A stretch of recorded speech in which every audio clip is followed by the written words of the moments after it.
कहाँ गए?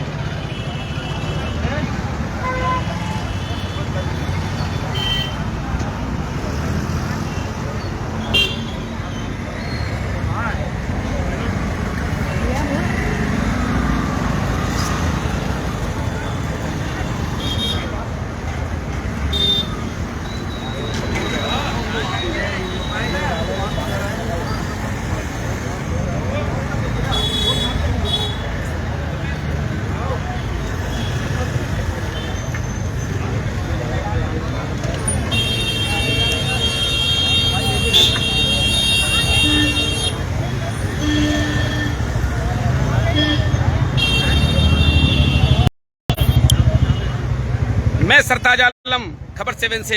हम लोग हैं उत्तराखंड के हल्द्वानी में रेलवे बनाम बनभूलपुरा का मामला दिन ब दिन चढ़ रहा है। 20 दिसंबर 2022 को उत्तराखंड हाई कोर्ट से रेलवे के पक्ष में ऑर्डर आता है और इस सबको लेकर यहाँ के लोग सुप्रीम कोर्ट चले जाते हैं। 5 जनवरी 2023 को उस पर स्टे लगा है और रेलवे और राज्य सरकार को पार्टी उसके अंदर बनाया गया है।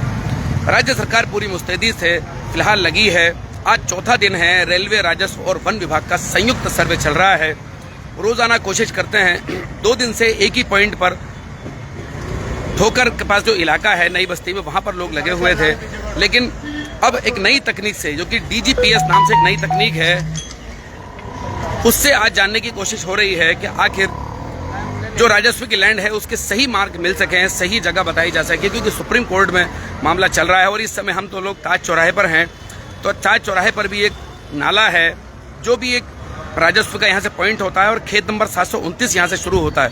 लेकिन DGPS सिस्टम से यहाँ से और जो फॉरेस्ट का आखिरी जो हद है उसको जानने की यहाँ पर कोशिश है कि आखिर सही चीज़ सुप्रीम कोर्ट में रखी जा सके और कोई गुंजाइश ना हो कि कुछ भी गलत हुआ है। इसको लेकर आज यहाँ पर ADM है, वो भी यहाँ पर मौजूद हैं और हल्द्वानी के SDM भी यहाँ पर मौजूद हैं। थाने की पुलिस भी है और बनभूलपुरा थाने के थाना अध्यक्ष समेत यहाँ पर तमाम लोग मौजूद हैं। और जो 28 तारीख को जिलाधिकारी नैनीताल के साथ मीटिंग में जो लोग थे वो भी यहाँ पर मौजूद हैं। अब्दुल मलिक भी यहाँ पर हैं। मेरे साथ यहाँ पर कुछ लोग हैं, मैं उनसे बात करता हूँ। ADM साहब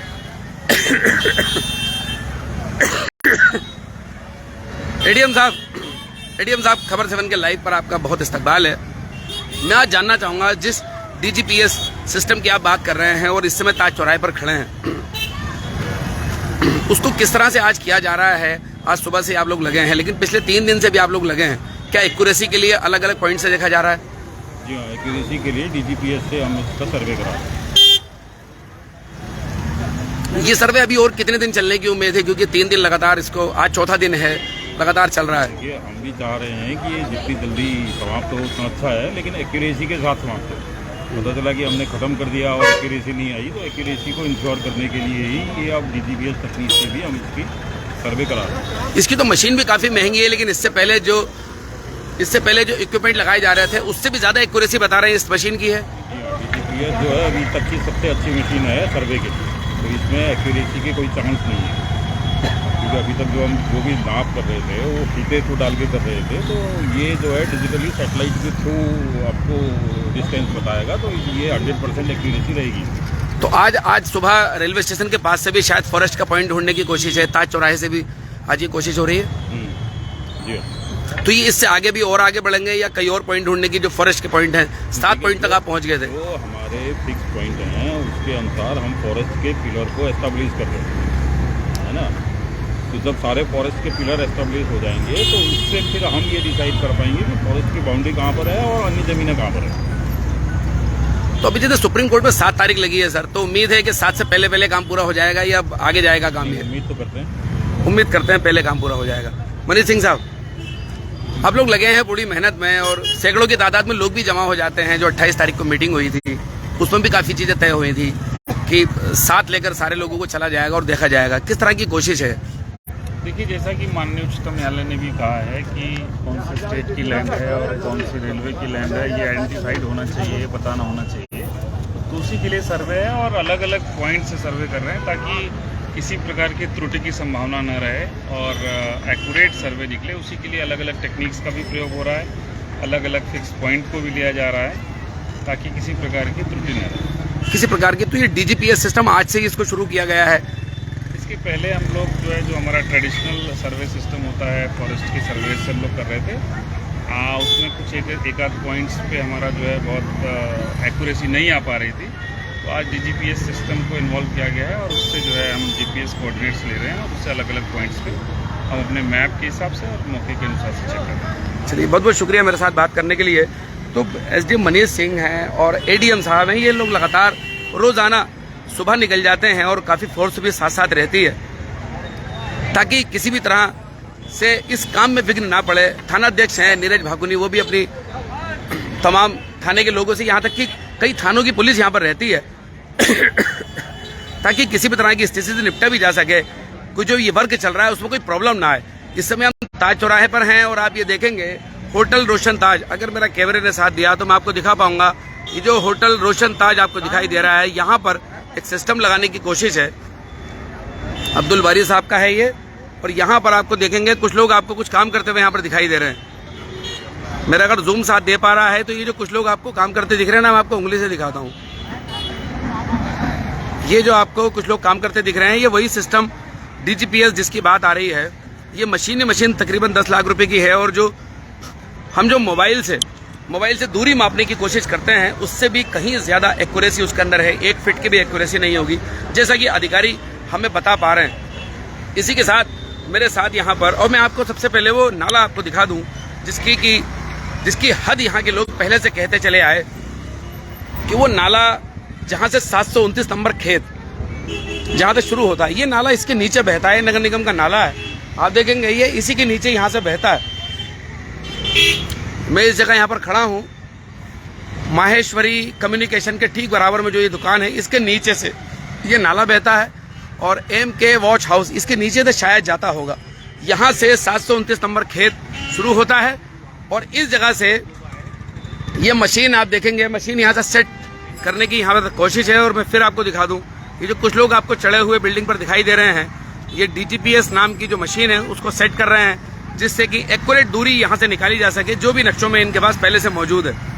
अभी तक सिर्फ गौला नदी में और जो इंदिरा नगर का इलाका वहीं पर देखा जा रहा है, लेकिन आज रेलवे स्टेशन और ताज चौराहे के पास जो नाला नगर निगम का बहता है उस जगह से भी उसकी एक्यूरेसी निकालने की कोशिश है।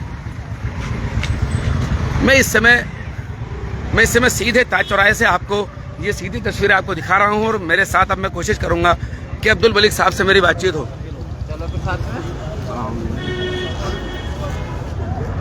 अब्दुल मलिक मेरे साथ हैं यहाँ पर और वो सुबह से ही पहुंच जाते हैं। अधिकारियों से भी पहले सुबह आके 8 बजे आप आ जाते हैं और अभी अधिकारी आपके साथ साथ ही आते होंगे शायद, क्यों मलिक साहब? तो मलिक साहब, खबर 7 के लाइव पर आपका बहुत स्वागत है।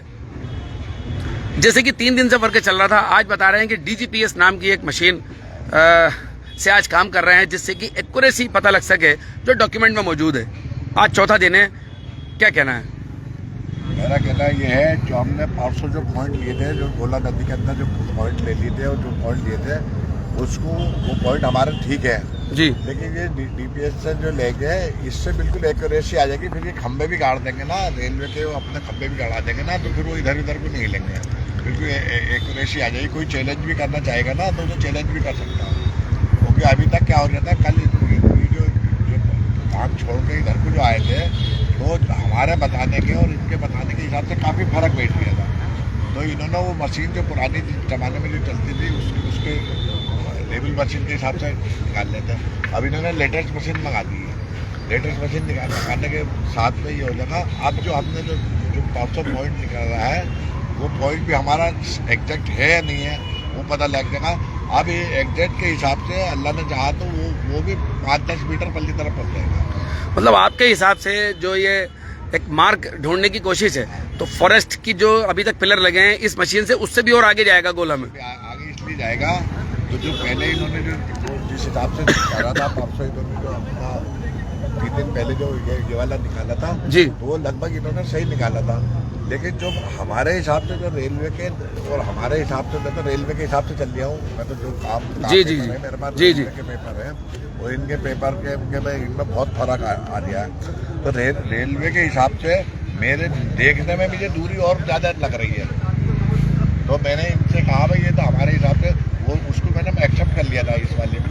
और जो ये जो अब कल वाली जो हमारी होती है उसे हम एक्सेप्ट नहीं कर रहे थे, ये इधर की साइड पे आ रहे थे ज़्यादा हाईवे के पार। हम तो हाईवे पार ले आना चाह रहे थे, ये हाईवे के उन्हीं तरफ आना चाह रहे थे, तो मैंने ये तो हमारे हिसाब से हाईवे पार जाएगा ये। अच्छा, कल आपने अपना विरोध दर्ज कराया था, मतलब आपने ऑब्जेक्शन किया था जो कल पिलर लगाया जा रहा था। हाँ, तो मैंने उनमें हमारा कम से कम 600 फीट से नीचे आता तो कहीं ना कहीं गलती हो रही है।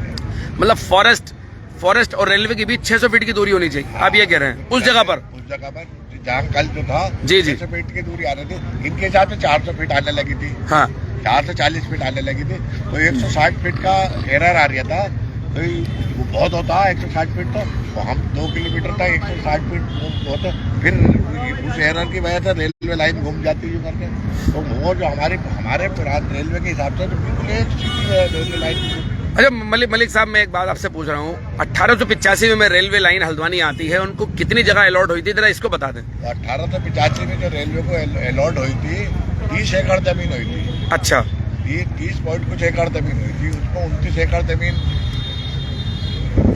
सरकार की थी, और 1 एकड़ जमीन जो फॉरेस्ट बता रहा था वो फॉरेस्ट ना होके वो एक फॉरम नाम का कोई व्यक्ति था, उसकी है वो। ठीक है, वो राजपुरे के ऊपर है। तो अब इससे ये कंफर्म हो गया, फॉरेस्ट के बाद एकदम से रेलवे की जमीन हमें मिली है। 1885 में 30 एकड़ जमीन, 1913 में पहली बार नक्शा बना, पहली बार 1913 में पहली बार नक्शे में भी 30 एकड़ जमीन है, 30 एकड़। फिर 1937 में रेलवे का नक्शा बनता है, उसमें भी उतनी ही है। 1967 में भी रेलवे के बाद अपना 30 एकड़ जमीन दिखा रहा है। अब ये तो फिर भूमि प्लान की बात कैसे आ जाती है, जिसके अंदर 78 एकड़ जमीन तो बनमुलपुरा में ही नाप दी। ये सन 68 में कह रहा है हमने भूमि प्लान किया, उसमें हमने 1959 की खतौनियों में नक्शे में खतौनियों में हमने इतनी बन गई है हमारी। हाँ, तो बनी है तो कैसे बनी है, बगैर गजट, ये भी जांच का मामला है। बगैर गजट के कोई जमीन ट्रांसफर ही नहीं। अच्छा, गजट नोटिफिकेशन जो है वो एकदम मैंडेटरी है। हाँ, वो बहुत जरूरी है। उसके बिना नक्शे में कैसे दर्ज हुआ, ये भी एक जांच का मामला है। हाँ, ये जांच का। अब ये लोग कहते हैं हमने उनके नाम पर ट्रांसफर कर दी थी। हाँ। लेकिन रेलवे ने अपने खातों में चढ़ाई नहीं, ये भी एक उसका विषय है ना। अच्छा, उसका जवाब, अच्छा, इन लोगों का कहना है ये। उसका जवाब देखे। अभी हमने वकील साहब से भी बहस करी। जी जी, तो ये 1 एकड़ जमीन के लिए कह रहा है, तो उन्होंने उनकी कुछ मतलब, तो आप अपना नापातोली कराओ, बाकी काम हमारे ऊपर छोड़ देना, हम अपने हिसाब से अपना आप करेंगे। ठीक है। तो अभी जो ये सर्वे चल रहा है, 7 तारीख लगी है सुप्रीम कोर्ट में, तो क्या मुझे लग रहा है क्या हो पाएगा क्या? 7 तारीख तक तो ये सर्वे की रिपोर्ट नहीं भेज सकते। लेकिन उम्मीद तो जता रहे हैं अधिकारी के, हम लोग उम्मीद कर रहे हैं कि शायद कल तक काम पूरा हो जाए। तो उसके साथ में हम इनसे ये भी एक जगह लेने की कोशिश करेंगे, रेलवे और नगर निगम के बीच में जो जगह खाली पड़ी है वो भी आप हमें बता दीजिए। अभी हम तो इनकी जमीन भी मान लेते हैं, मान लीजिए 150 एकड़ जमीन बताते हैं जी, बताते हैं, इतनी जमीन भी मानते हैं। तो जो जगह खाली पड़ी हुई है अभी स्टाफ और ये जिसकी कल तक हम ये बात कह रहे थे, ये हमारी जगह रेलवे की 65 फीट ही कह रहे हैं, 65 फीट 500 फीट भी 400 फीट भी बनाते हैं। तो जो रेलवे की इतनी जगह है हो नहीं सकती कभी भी ना, कभी हम अलॉट नहीं हुई थी। और ये खतौनियों के हिसाब से जो कह रहा है, खतौनी मेरे पास भी है। लेकिन रेलवे के दावे को तो 3 बार सुप्रीम कोर्ट में, हाई कोर्ट ने मान लिया है, और तीनों बार ऑर्डर आया, सन 2007, सन 2016, सन 2022। अरे जब 2006 में रेलवे ने इतनी कम जमीन दिखाई है, तो अब आपको 2017 में रेलवे ज्यादा जमीन तो नहीं बता देगी। 2006 में रेलवे ने बहुत कम जमीन बताई। लेकिन बनमुलपुरा के लोग तीनों बार नाकाम हुए हैं रेलवे को उस दावे को खारिज कराने में हाई कोर्ट में। हालांकि सुप्रीम कोर्ट में हमेशा स्टे आया, सुप्रीम कोर्ट ने माना है उस बात को जी। तो हाई कोर्ट में खारिज होने वाला बात अलग है। हाँ। हाई कोर्ट में हमारी तरफ से एक आदमी ने पैरोकारी नहीं करी। ये समझ लो हमारा वकील भी रेलवे का वकील था। हाँ, सन 2007 और 16 में तो कोई पैरवी नहीं हुई। अब इस बार तो खैर 10 महीने से वहाँ लोग खड़े थे, 11 इंटरव्यू थे वहाँ पर विरोध करने के लिए। 11 का 11 घास कूड़ा खोद रहे थे मेरे हिसाब से। मैंने अभी आज एसडीएम साहब ने कहा, जितनी मुझे जानकारी है मलिक भाई, वहाँ 11 लोगों ने सभी बातें दावे रखे हैं हाई कोर्ट में। 11 के 11 ने ये कहा मेरा मकान ये है, मेरी ये लीज मेरी है, मेरी 60 साल से, मेरी 50 साल से, मेरी 60 साल से, ये 11वां 12वां मैं हूँ, जिसमें मैंने अपनी लीज की बात नहीं करी। मैंने बात करी रेलवे की जमीन इतनी नहीं है। लेकिन मानी तो आपकी भी नहीं गई वहाँ पर। कहाँ पर? हाई कोर्ट में सुनी नहीं गई, तो वो उसी बात, यही बात मैं भी कह रहा हूँ, सुनी तो 11 की भी नहीं गई ना। वो सुनी भी, मान लो उनकी सुन ली भी जाती जी जी, तो उनको उन मकानों को रिलीफ मिलती, ना कि गड्ढों को रिलीफ नहीं मिलती। वो और लोगों को रिलीफ नहीं मिलती, सुनी भी जाती तो। नहीं, वहां तो बात पूरी नजुल लैंड की हो रही थी कि ये जो पूरी लैंड है ये नजुल की लैंड है। वहां पर मलिन बस्ती का मामला भी उठा था कि ये 5 बस्तियां मलिन बस्ती में हैं। ये भी कहा गया कि ये पूरी लैंड नजुल की लैंड है और लंबे समय से यहाँ पर पट्टे दिए जाते रहे, फ्री होल्ड है, यहाँ सरकारी इमारतें बनी हैं। बातें तो वहाँ 11 लोगों ने अलग अलग तौर पर किसी ने कुछ कही जी। उन्होंने भी कहा, बहरहाल वो चीज थी जी, लेकिन उनकी पीएल और हमारी पीएल में जमीन आसमान। लेफ्ट और राइट का फर्क है। सारे लोगों के दावे सिर्फ नजुल के हैं, आपका अकेले का दावा है कि ये जमीन ही रेलवे की नहीं है। जमीन ये बता रहा है, ये बात सही है। उतनी जमीन हम पूरी नदी की साइड पे निकाल के दे देते हैं और नगर निगम की भी जमीन निकाल के दी। आपकी याचिका जो सुप्रीम कोर्ट में लगे हैं 6 याचिकाएं, उनमें अकेली याचिका उन 5 याचिकाओं से बिल्कुल अलग है। देखिए अब ये बात सही है। हमारी नफस से देखिए सबसे बड़ा फायदा क्या हुआ, जो ट्रक पार्किंग यार्ड है वो भी नगर निगम का मान लिया गया। हाँ, नगर निगम का मान लिया। मान लो ये कुछ पेपर भर्ती करके भी जाते हैं तो उसको खाते खाते खत्म, मान लो उसको पूरा करते करते इनकी जमीन खत्म हो जाएगी। और जो अभी आप राजपुरे तक आप जो जा रहे हैं इनकी जमीन निकलवाने के लिए जो जी, जमीन उधर जाते हैं, वो भी एक बहुत बड़ा पार्ट है जमीन। वो अपने आप में एक बहुत बड़ा पार्ट होगा, जैसे एक बड़ा ही पार्ट है तो वो जमीन भी तो हमारे खाते में जुड़ेगी। चलिए मेरे साथ मलिक भाई बात करने के लिए बहुत बहुत शुक्रिया। आप लोग लगातार मेहनत में लगे हैं, मैं आपका वक्त ज़्यादा नहीं लूँगा। तो ये देखें आप, यहाँ पर सुबह से ही यहाँ पर लोग जुटे हैं और ये चाहते हैं कि प्रशासन जो कर रहा है वो कम से कम उनकी निगरानी में भी हो। अब्दुल मलिक हाई कोर्ट में भी खड़े थे, एक याचिका 2 इनकी जिन्हें याचिकाएं हाई कोर्ट में थी और सुप्रीम कोर्ट में भी भूपेंद्र आर्य नाम से याचिका है उसको लेकर खड़े हैं। ताज चौराहे से हम लोग सीधे रिपोर्टिंग कर रहे हैं और आप देखेंगे, ये जरा दिखाएंगे भाई साहब, यही है डीजीपीएस सिस्टम। ये देखें आप, जरा मुझे दिखा देंगे 1 मिनट आप। ये डीजीपीएस सिस्टम है, ये आप देखें, ये डीजीपीएस सिस्टम है जिसकी बात मैं कर रहा था। ये मशीन को बताते हैं पूरा जो तामझाम है इसका वो लगभग 10 लाख रुपए का है।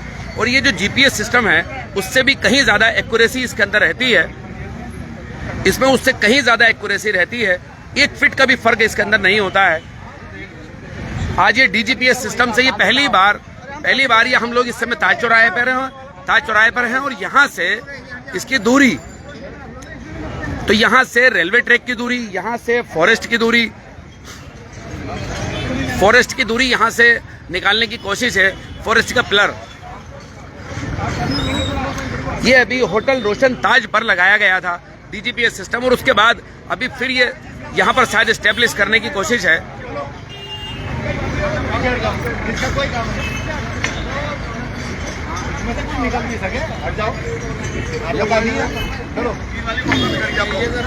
मामला बिगड़ गया ना। भागुने जी, आपसे बात करनी है, कोई अव्यवस्था तो नहीं है? नहीं बताइए। आपका बहुत स्वागत है खबर 7 के लाइव पर। आप 4 दिन हो गए सर्वे को होते हुए, कई थानों की पुलिस भी यहाँ पर रहती है, आपकी भी थाने की पूरी पुलिस रहती है, कोई अव्यवस्था तो नहीं है? 4 दिन हो गए आपको लगातार। नहीं, यहाँ पर कोई व्यवस्था नहीं है, बहुत शांतिपूर्ण तरीके से चीजें चल रही है। सुरक्षा की दृष्टि से पीएससी और थाना बनबुलपुरा का जो पुलिस फोर्स है वो एसएसपी साहब के आदेश पर यहाँ पर को लगाया गया है। सीओ साहब भी समय समय पर यहाँ पर मौके पर आते रहते हैं। जी। और पूर्ण रूप से व्यवस्था बनी हुई है, जनता के सहयोग से यहाँ पर को सारी कार्रवाइयाँ संपादित हो रही हैं। तो इसमें जो भी होगा निष्कर्ष सर्वे के बाद में होगा, लेकिन सुरक्षा तो बिल्कुल सही है, कोई दिक्कत नहीं है ना? नहीं, बिल्कुल। तो ये आप देखें कि थाना अध्यक्ष हैं बनबुलपुरा और वो बता रहे हैं कि यहाँ पर सुरक्षा की दृष्टि से कोई दिक्कत नहीं है। पीएससी भी है यहाँ पर और बनबुलपुरा थाने की पुलिस भी यहाँ पर मौजूद है, महिला पुलिस भी है। ये मैं आपको दिखाता हूँ, परवेज अली हैं और आप देखेंगे सभी आज सुबह से ही यहाँ पर लगे हैं, महिला पुलिस भी हैं। मैं इस समय ताज चौराहे से ये आपको खबर 7 लाइव आपको दिखा रहा हूँ और सुबह से ही लोग यहाँ पर जुटे हैं। ये देखिए नसीम अहमद हमारे पूर्व सभा नसीम साहब सर्वे से मुतमईन है अभी तक जो चल रहा है? अभी तक जो चल रहा है उससे तो लगता है कि सही हो रहा है, लेकिन अभी और 2-4 दिन बाद शायद पता लगेगा स्पष्ट पता चलेगा कि हो क्या रहा है। तो ये देखिए यहाँ पर ये डीजीपीएस सिस्टम अब ये यहाँ पर लगाकर शायद कोशिश होगी कि यहाँ से अब कितनी दूरी है। होटल रोशन ताज से भी जानने की कोशिश है।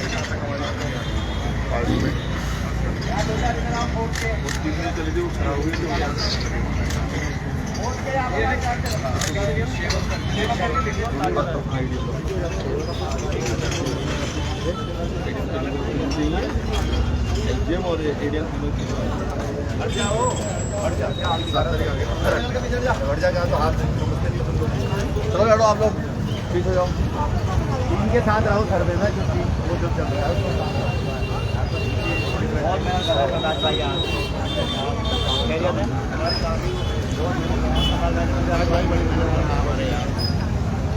ये देखिए आप, इस तरह से डीजीपीएस सिस्टम को इस तरह से अलग अलग पॉइंट पर लगा के देखा जा रहा है और अभी एक जगह पर स्टेब्लिश इसको किया जाएगा और यहाँ से फॉरेस्ट का जो मार्क है, फॉरेस्ट का जो आखिरी पिलर है गोला नदी की ओर, उसमें देखा जाएगा कि यहाँ से उसकी कितनी दूरी है और उसके बाद जो इनके पास पुराने अपने नक्शे और जो 1959 के नक्शों की बात हो रही है उसमें उसकी दूरी देखी जाएगी कि यहाँ से उसकी दूरी कितनी है। उसके बाद तय होगा कि फॉरेस्ट के बाद रेलवे को कितनी जगह अलाउड है, उसके बाद यह तय होगा।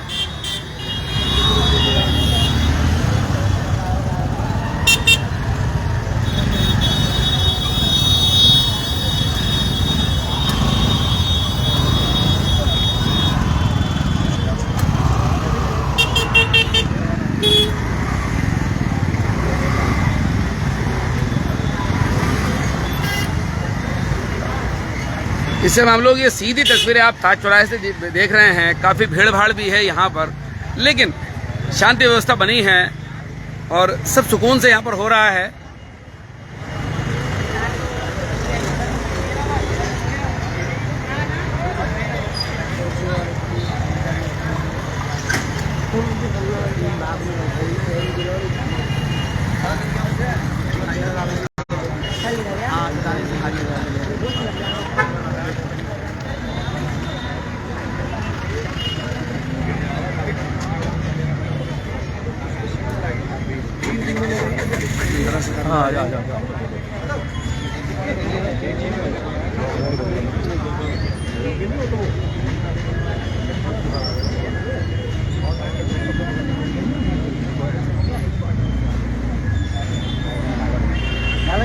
नहीं इधर कहाँ निकला, यहाँ से नहीं दिखेगा, यहाँ बंद है ना, इससे से आएंगे आप।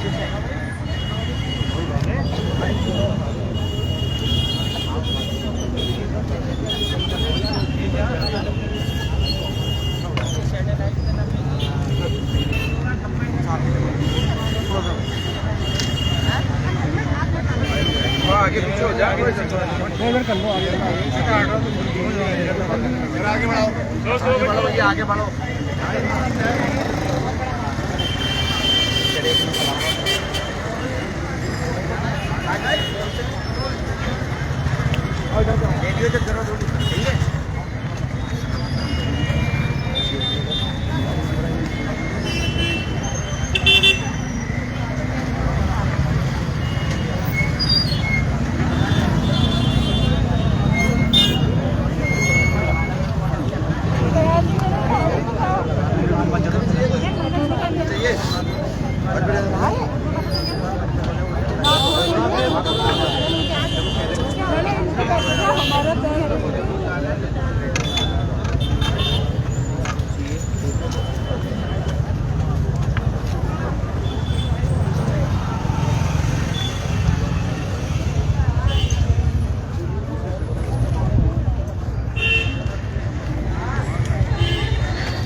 हम लोग ताज चौराहे पर मौजूद हैं और डीजीपीएस सिस्टम से ये पहली बार, आज चौथा दिन है, यहाँ पर सर्वे चल रहा है। एक्यूरेसी के कारण उस मशीन का इस्तेमाल हो रहा है। उसकी कॉस्ट भी बताते हैं कि लगभग 10 लाख रुपए है, जबकि आपके और हमारे मोबाइल में जीपीएस सिस्टम होता है जिससे कि दूरियां पता लग जाती हैं, लेकिन उसमें भी कुछ मीटर या कुछ फीट का फर्क आ सकता है।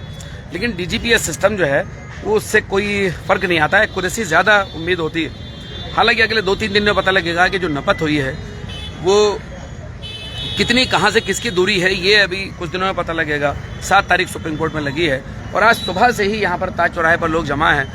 रेलवे स्टेशन के पास राजपुरा में भी आज सुबह से इसी सिस्टम से जानने की कोशिश हुई और अभी होटल रोशन ताज, जो कि लाइन नंबर 6 या 7 में होगा, लाइन नंबर 5 में है, वो लाइन नंबर 5 में है, वहाँ उसके छत पर जाकर उस डीजीपीएस सिस्टम को लगाकर वहाँ से दूरी नापी गई और यहाँ से मापने की कोशिश है। मेरे साथ यहाँ पर सामाजिक कार्यकर्ता हैं रेहान अंसारी साहब। रेहान अंसारी साहब, चौथा दिन आज यहाँ पर इस सर्वे को होते हुए हो गया है। सुप्रीम कोर्ट ने राज्य सरकार को पार्टी बनाया है, कैसे देखते हैं? ये तो मेरा मानना है कि एक अच्छी पहल है और इससे जो है जगह का जो है खुलकर आएगा कि किसके पास कितनी जगह है, क्योंकि अब इसमें जो है 3 विभाग जो है पार्टी बने हैं। इसमें वन विभाग है, फॉरेस्ट है और आपके रेलवे है और राजस्व विभाग है जी। अब ये नपत चल रही है और लेटेस्ट उस पर चल रही है जी। जब ये लेटेस्ट उस पर चल रही है तो उम्मीद है कि सही सर्वे होगा और सही सर्वे होकर सही निर्णय आना चाहिए। लेकिन अभी भी इसमें यह है कि कितना मार्जिन होता है और किस तरीके से जो है इस पर सर्वे करके जो पुख्ता तौर पे जो है जमीन का बंटवारा होता है कि अच्छा, किसकी भूमि कितनी है। अच्छा, ये सर्वे तो अपनी जगह है। रेहान अंसारी, यहाँ के लोगों के दावे, यहाँ रहने वाले लोगों के दावे अपनी जगह हैं। उनका कहना है कि वो 100 साल से ज्यादा वक्त से यहाँ पर रह रहे हैं, ये जमीन रेलवे की नहीं है। वो दावे अपनी जगह खड़े हैं। हालांकि सुप्रीम कोर्ट में एक पक्ष राज्य सरकार का है जो ये काम हो रहा है, ये भी वहां रखा जाएगा। रेलवे वाले भी अपनी बातें रखेंगे और काउंटर में जो 6 SLP लगी हैं वो भी अपनी बातें रखेंगे। इस पर क्या कहना? ये राजस्व विभाग जो इस टाइम इतनी मेहनत कर रहा है, ये अगर उस टाइम कर देता जब जनहित याचिका लगाई थी और पार्टी बन के अगर हाई कोर्ट में आ जाता तो शायद इतनी परेशानी नहीं होती, आवाम को भी इतनी परेशानी नहीं होती। क्योंकि ये तो सत्य है कि यहाँ पे जो है 100 वर्षों से जो है लोग रहते आ रहे हैं, 3 पीढ़ियाँ यहाँ पे खत्म हो गई हैं और लोगों के पास पट्टे भी हैं और आपके क्या कहते हैं कस्टोडियन की जो है जमीन खरीदी हुई जमीन है, फ्री होल्ड जमीन है। और आपने देखा ही कि 2 इंटर कॉलेज हैं, 2 प्राइमरी कॉलेज हैं, मंदिर हैं, मस्जिद हैं। तो ये तो सब सरकारी विभाग की तरफ से बनाए गए हैं। तो जब अगर ये रेलवे की जमीन थी तो पहले सबसे बड़ी बात है कि इतनी बड़ी बिल्डिंग है और ये सभी सरकारों ने काम किया। सारी सरकार, उत्तर प्रदेश सरकार ने भी किया, उत्तराखंड सरकार ने भी किया, कोई भी आई सबने काम किया। चाहे लगभग यहाँ पे 2 ही सरकार आती है। नहीं, उत्तर प्रदेश में भी 3 दल तो उत्तर प्रदेश में भी थे। नरेंद्र तिवारी समय के साहब कांग्रेस थे, फिर सपा थी, फिर बसपा भी थी और इनकी ज्वाइंट भी चली है काशीराम मुलायम सिंह साहब की, उनकी भी सरकारें रही हैं। फिर उत्तराखंड में भी कांग्रेस भाजपा दोनों ने यहाँ पर काम किया। उत्तराखंड की स्थापना होने के बाद ज्यादा काम हुआ। आप देखो तो टंकी उसके बाद ज्यादा काम हुआ, टंकी वंकी बनी जो और आपकी स्कूल वगैरह बने वो उसके बाद में तो बहुत काम हुआ है। आपने देखा इंटर कॉलेज जो है 1983 का बना हुआ, शायद मेरे ख्याल से जहाँ तक मैं सही हूँ तो 1983 का बना हुआ। तो 37, 38 साल के तो इंटर कॉलेज बने हुए हैं। तो ये लोग तो दावा करते हैं, ये मेरे ख्याल से कुछ कंफ्यूज, रेलवे खुद कंफ्यूज है कि उसके पास कितनी जमीन है। असल में रेलवे को अपनी जमीन का उसने अदालतों को भी गुमराह किया, ऐसा लगता है। अदालतों को गुमराह किया, अदालतों को जो पिटीशन डाली उनने भी गुमराह किया। तो पिटीशन जिनने डाली, असल में उनने पिटीशन काहे की नहीं डाली थी, उनने पिटीशन ये नहीं डाली थी कि उसकी रेलवे अपनी जमीन है, रेलवे को पार्टी बनाया। लेकिन वो तो कोर्ट ने कमीशन कराया, उसके बाद तय हुई। कमीशन कराया ना, कोर्ट अगर कमीशन नहीं कराती, तो रेलवे पार्टी नहीं बनती। बिल्कुल, कोर्ट ने कमीशन कराया, सिर्फ इसने कराया था कि अवैध खनन की वजह से, तो उसमें वो कराया उसने। तो मेरे साथ यहाँ पर रेहान अंसारी बात कर रहे थे। हल्द्वानी में जहां भी सामाजिक काम हो, रेहान अंसारी ना दिखाई दें, ऐसा हो नहीं सकता। रेहान अंसारी हर जगह पहुंच जाते हैं, आवाम के पक्ष में, लोगों के पक्ष में कोशिश करते हैं कि लोगों का साथ दिया जा सके। लेकिन मेरे साथ यहाँ पर हैं अभी इकराम अहमद, लोग ग्रेजुएट हैं, सुप्रीम कोर्ट में खड़े हैं। शरावत खान की जो याचिका है उसमें 11 जो इंटरविनर हैं उसमें वो भी एक हैं। इकराम अहमद का घर भी वहाँ पर है, मैं यहाँ पर उनसे बात करूँगा। इकराम अहमद, थोड़ा आगे आ जाएंगे। इकराम अहमद, सुप्रीम कोर्ट में आप लोग खड़े तो हैं, ठीक है। राज्य सरकार उस पर जो याचिका, राज्य सरकार जो पार्टी बनी है सुप्रीम कोर्ट की ओर से, उस पर ये काम चल रहा है। बिल्कुल, किस तरह देखते हैं आप इस काम को, बस ये मुझे बताइए। देखिए, मैं सबसे पहले आपको एक बात बताऊं।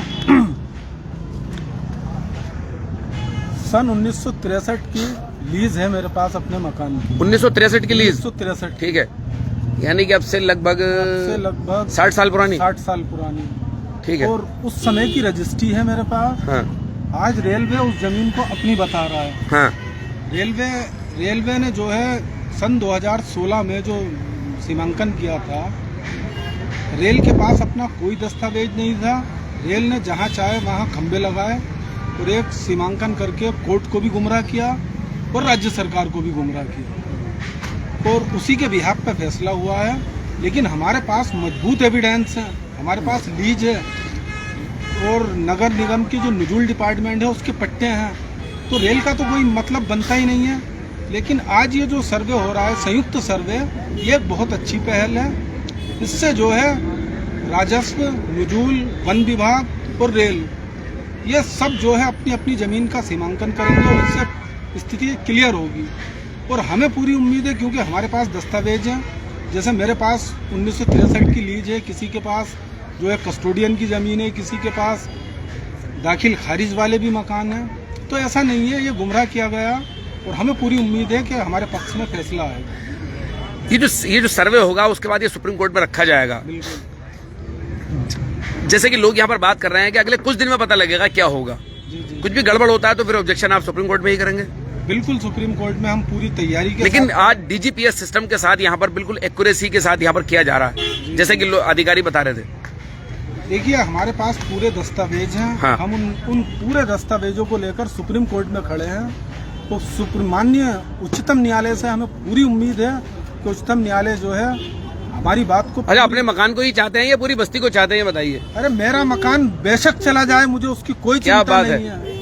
मेरा मकान ले लो, पूरी बस्ती छोड़ दो, मैं इस पे भी तैयार हूँ। क्या बात है। देखो, इसमें जो दिलेर लोग भी हैं वो कह रहे हैं चाहे मेरा मकान ले लो और पूरी लेकिन बस्ती पूरी छोड़ दो। बस्ती छोड़ दो। बिल्कुल। तो आवाम के हक में इसी तरह के नौजवानों की जरूरत बहुत होती है। जी, गरीब बस्ती है और लगभग 150-200 साल पुरानी बस्ती है और बहुत समय से लोग यहाँ रह रहे हैं। 3-3 पीढ़ी गुजर चुकी हैं लोगों की। ये कोई नया मामला नहीं है और आज जो है रेलवे इसे अपना बता रहा है कि ये अपना मेरी बता रहा है। चलिए, बहुत बहुत शुक्रिया मेरे साथ बात करने के लिए। तो हम लोग इकराम अहमद से बात कर रहे थे। मेरे साथ अब हैं सुप्रीम कोर्ट में, इनके नाम से पिटीशन है शराफत खान, और इनके साथ 11 लोग इसके अंदर क्लब किए गए हैं। हाई कोर्ट में भी लड़ रहे हैं, यहाँ भी लड़ रहे हैं। अभी भी जनहित याचिकाएं हाई कोर्ट में चल रही हैं। ये अकेला मामला है जो 4-4 अदालतों में चल रहा है। तकरीबन 9 लोग अभी भी रेलवे अदालत में खड़े हैं। 1186 मुकदमे जिला अदालत में चल रहे हैं। 5 जनहित याचिकाएं अभी भी पैरेलल सुप्रीम हाई कोर्ट में उत्तराखंड में लगी हैं और 6 एसएलपी सुप्रीम कोर्ट पहुंची हैं। 2 एसएलपी हैं जमीयत उलेमा हिंद की, इमरान और मुरसलीन नाम से। उनके डायरी नंबर हैं, शायद वो भी आगे मेंशन हो जाएं। मेरे साथ यहाँ पर शराफत खान है। शराफत खान, 28 तारीख को जिलाधिकारी के वहां मीटिंग में तय हुआ सिर्फ बनभूलपुरा की जमीन नहीं नपेगी बल्कि शांति कुंज शीश महल तक जाएंगे। सर्वे हो रहा है, डीजीपीएस सिस्टम से सर्वे हो रहा है। आप इस सबको किस तरह देखते हैं? देखिए, पहली चीज़ तो मैं आपको बता दूं कि जिलाधिकारी महोदय की जो मीटिंग हुई थी उसके अंदर सब लोगों के सामने और प्रशासन और समाज के जो लोग थे, पिटिशनर थे, उन लोगों को साथ लेकर ये तय किया गया था कि हल्द्वानी खास के अंदर, हल्द्वानी खास का मतलब पूरी हल्द्वानी आती है, हल्द्वानी खास के अंदर 59 हेक्टेयर 59 हेक्टेयर ज़मीन रेलवे की है। उसमें ये कहीं नहीं कहा गया कि बनभूलपुरा की या राजपुरा की, कि पूरी ज़मीन जो है उनकी 59 हेक्टेयर भूमि है, वो चिन्हित करनी है हमें और उसके बाद फिर आगे का सर्वे आगे बढ़ेगा। लेकिन आज कुछ चीज़ों से ये स्पष्ट हो रहा है कि सर्वे को जो है सीमित करने की कोशिश की जा रही है बनभूलपुरा क्षेत्र। ये थोड़ा सा विवादित प्रश्न हो जाएगा आगे को और हम इस पर आगे दोबारा बैठ के बात करेंगे कि ऐसा क्यों होने जा रहा है। वजह यह है कि हम शुरू से एक चीज़ को लेके विवादित मानते आए हैं कि अभी तक पूरी फ्रीडम रेलवे को दे दी गई थी और रेलवे ने मनमर्जी के हिसाब से ज़मीन तय की थी अपनी। दूसरी चीज़ ये है कि 59 हेक्टेयर ज़मीन शांति कुंज से लेकर इंदिरा नगर गेट तक, उसमें शीश महल, शांति कुंज शीश महल के पास है। लगभग वहाँ से लेकर इंदिरा नगर गेट तक है। अधिकारियों ने हमसे यही कहा था कि हम पूरी 59 हेक्टेयर भूमि को जो है चिन्हित करेंगे और मैं उम्मीद करता हूँ कि प्रशासन इस काम को पूरा करेगा। अगर ऐसा नहीं कर सकता है तो ये विवादित बात हो जाएगी और ये इसको हम कोशिश करेंगे कि इसको जिलाधिकारी के संज्ञान में दोबारा ना कि पूरी भूमि जो है वो नापी जाए यहाँ पर और जो जीपीएस सिस्टम आया है जिनका, उससे काम भी आसान हो जाता है तो वो नाप सकते हैं और उससे हमारी खतौनियाँ भी स्पष्ट होंगी। और बहुत सी खतौनियाँ सरताज आपके माध्यम से मैं बताना चाहता हूँ कि ऊपर के क्षेत्र की या इधर उधर की, मतलब बनभूलपुरा के अन्य इलाकों की खतौनियाँ भी यही डाल दी गई हैं। मिक्स हुई है। दूसरी चीज़, हमने जो आकलन किया था उसके अंदर खेवट 2 एक चीज़ होती है। खेवट 1 जो होती है वो सरकारी लैंड होती है, खेवट 2 में वो आबादी वाली लैंड होती है और खेवट 3 जो होता है वो रेलवे लैंड होती है। तो रेलवे की लैंड में कल हमने इसको दोबारा शो भी किया था कुछ लोगों के सामने कि खेवट 2 की लैंड आ गई है, तो वो विवादित हो जाती है उस चीज़ों को। अभी मेरी एसडीएम महोदय से इसको लेकर बात भी हुई है कि ये जो सीमा का निर्धारण कर रहे हैं, अगर जो बात हमसे मीटिंग के अंदर कही गई थी इंदिरा नगर से लेकर शांति कुंज तक, और वहाँ तक रेलवे की ज़मीन है और उसमें बहुत से लोग निवास करते हैं और अतिक्रमण ऊपर क्षेत्र में भी हुआ हुआ है, तो उसको स्पष्ट करना चाहिए। चलिए, बहुत बहुत शुक्रिया मेरे साथ बात करने के लिए। तो हम लोग ये सरावत खान जो कि सुप्रीम कोर्ट में पिटिशनर भी हैं, उनके अलावा 5 और पिटिशनर हैं, 2 पिटिशनर अभी और रास्ते में है, डायरी नंबर उनको सुप्रीम कोर्ट का मिला है। तो बात यहाँ पर वो कर रहे थे कि मीटिंग में जो सवाल उठा था वो शांति कुंज से इंदिरानगर गेट तक 59 हेक्टेयर रेलवे की ज़मीन है, इस पर उठा था। लेकिन आज जो यहाँ बात बता रहे हैं सरावत खान, वो सिर्फ बनबुलपुरा इलाके में ही रेलवे की ज़मीन को तलाशा जाएगा, उससे पहले राजस्व की ज़मीन को देखा जाएगा और उससे भी पहले जो फॉरेस्ट के पिलर हैं उनको तलाशा जाएगा कि आखिर वो आखिरी हुदूद कहाँ पर हैं।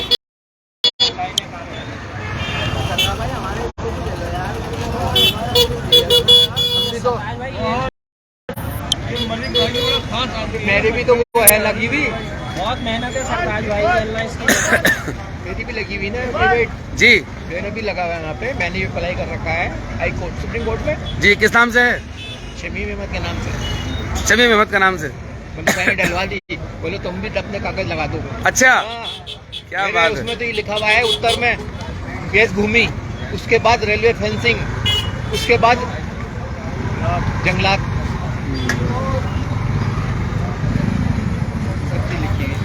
1936 की। अच्छा, 1936 का है आपका? हाँ, हाँ, हाँ। क्या नाम है आपका पूरा? शमीम अहमद। शमीम अहमद। तो आप देखेंगे, बाप दादा के नाम से है। तो देखेंगे पुरखों के नाम से प्रॉपर्टी है और यहाँ पर पिटिशनर भी हैं, सुप्रीम कोर्ट में खड़े हैं शमीम अहमद नाम से।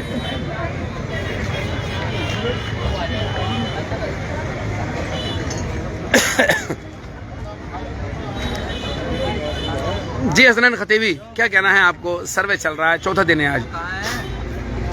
सर्वे चल रहा है कि देखिए ऐसा है ना कि आज इन्होंने यहाँ से ताज चौराहे से अपना सेंटर पॉइंट बना रहे हैं जी।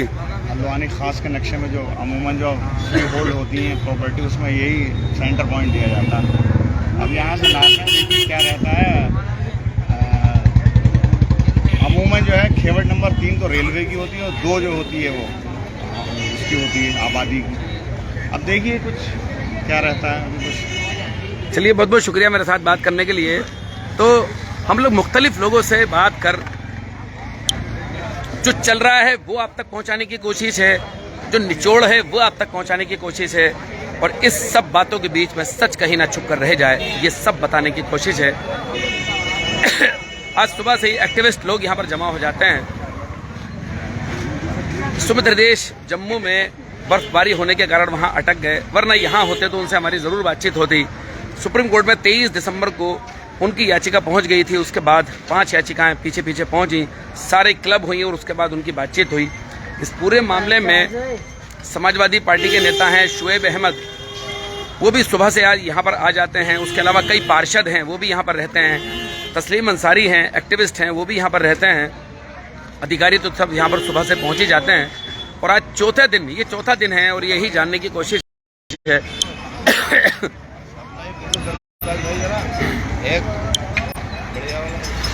तो आप देखेंगे हम लोग इस समय हल्द्वानी के ताज चौराहे पर मौजूद हैं और वहाँ पर तमाम लोग आज यहाँ सुबह से ही जुटे हैं। तो साथियों, ये सर्वे आज मुझे लगता है अभी और वक्त तक चलेगा, जो भी होगा हम आपको बताएंगे। लेकिन ये चौथा दिन आज सर्वे को है और आज जो लेटेस्ट तकनीक है DGPS सिस्टम, आज उससे जानने की कोशिश है अलग अलग पॉइंट पर जाकर। 7 तारीख सुप्रीम कोर्ट में लगी है, देखते हैं क्या होता है। और ये जो सर्वे चल रहा है वो किस अंदाज में अब सुप्रीम कोर्ट में रखा जाएगा ये भी देखने लायक है। लेकिन अधिकारी यहाँ पर पूरी मेहनत कर रहे हैं, जैसे कि दिखाई दिया जा रहा है। फोर्स भी यहाँ पर सुबह से ही पहुँच जाती है और तमाम जो लोग हैं वो भी यहाँ पर पहुँच जाते हैं। तो साथियों, ये चौथे दिन की खबर हमने आप तक पहुँचाई।